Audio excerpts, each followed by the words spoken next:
Hello, welcome friends to the Lord of the Rings, Tales of Middle-earth, complete set review. What? Wrong button.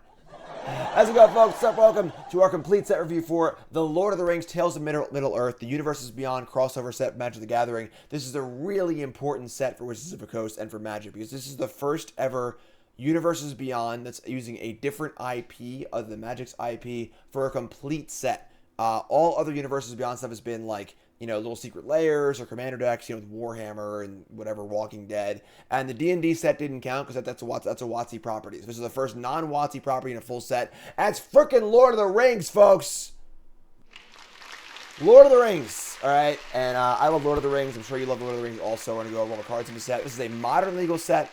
This is a historic legal set on MTGArena and a draftable set. This is going to be a Pro Tour format. I'll be playing Pro Tour Barcelona, which will be Lord of the Rings Draft and Modern, which is super exciting. So very, very exciting set. A lot of Commander cards, a lot of Modern cards, a lot of Draft cards. Should be really, really cool. I'll be going over the entire set as always. But first, we got to start with the one freaking ring, because the one ring is a huge factor in this set. There is a mechanic called the Ring Tempts You. There are many, many cards which say, draw a card, the ring tempts you, or whenever this creature ETBs, the ring tempts you. So what the hell does that mean? Well, let's look at it right now. The Ring Tempts You gives you an emblem. So as the Ring Tempts You, you get an emblem named the Ring. If you don't have one, then your emblem gains the next ability, and you choose a creature you control to become or remain your ring bearer. I strongly recommend buying a replica ring to use as your counter on your creatures.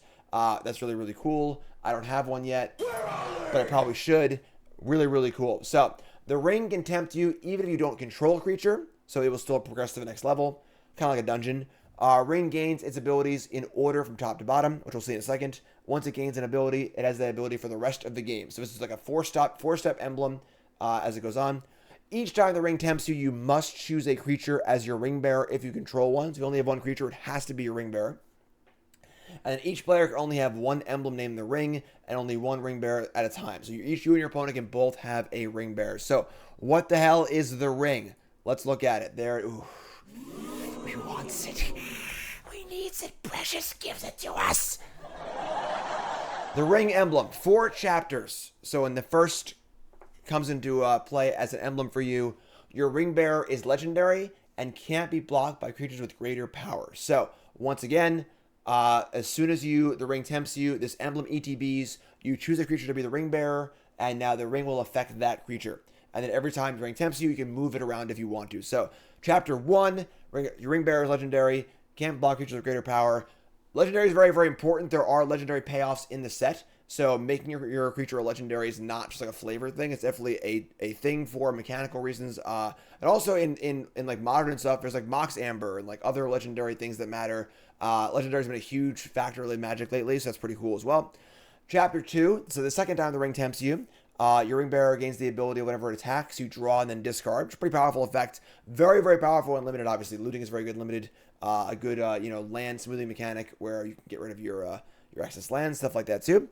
Your third chapter on the rings, whenever your ring bearer becomes blocked by a creature, that creature's controller sacrifices at the end of combat. So kind of like Death Touch, basically, for your ring bearer, which is pretty good, honestly.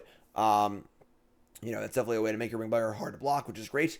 And then the last chapter is whenever your ring bearer deals combat damage to a player, each opponent loses 3 life. So just a little extra bonus when it hits. Obviously, your opponent can just block it, but without blocking, it's kind of hard. So nothing really insanely powerful here, right? This is not like, White Plume Adventurer or like the Venture or whatever those cards are. I don't even freaking know how they put in Legacy and stuff. This is not an absurdly powerful sequence here.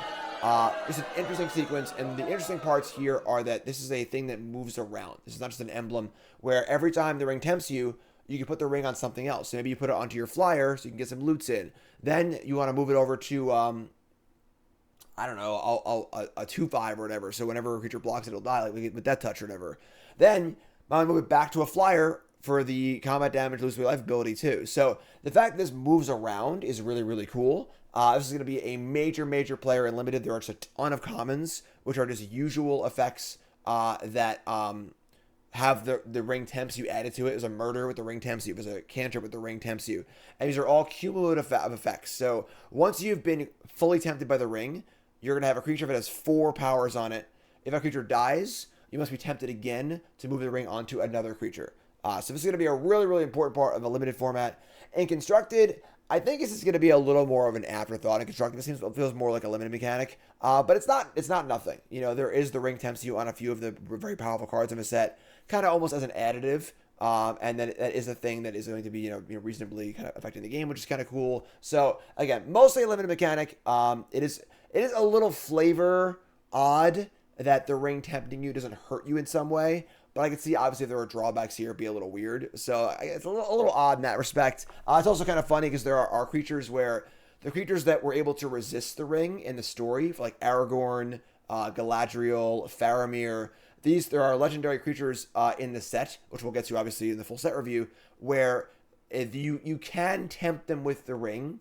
When you tempt other things that aren't them, you get a bonus kind of flavor, which is kind of cool. A ton of cool flavor in this set, which I'm pumped to get to. So that is the ring.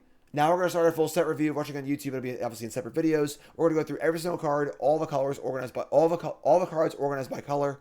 We're going to give out awards for Best in Show, give out awards for Sleeper cards, Trap cards, the Bombin Common, the important limited card, and then a new award we're going to give out, which is going to be our Flavor Award. The salted pork is particularly good. An award for the best flavorful card of each color as well. So it'll be a lot of fun, full set review.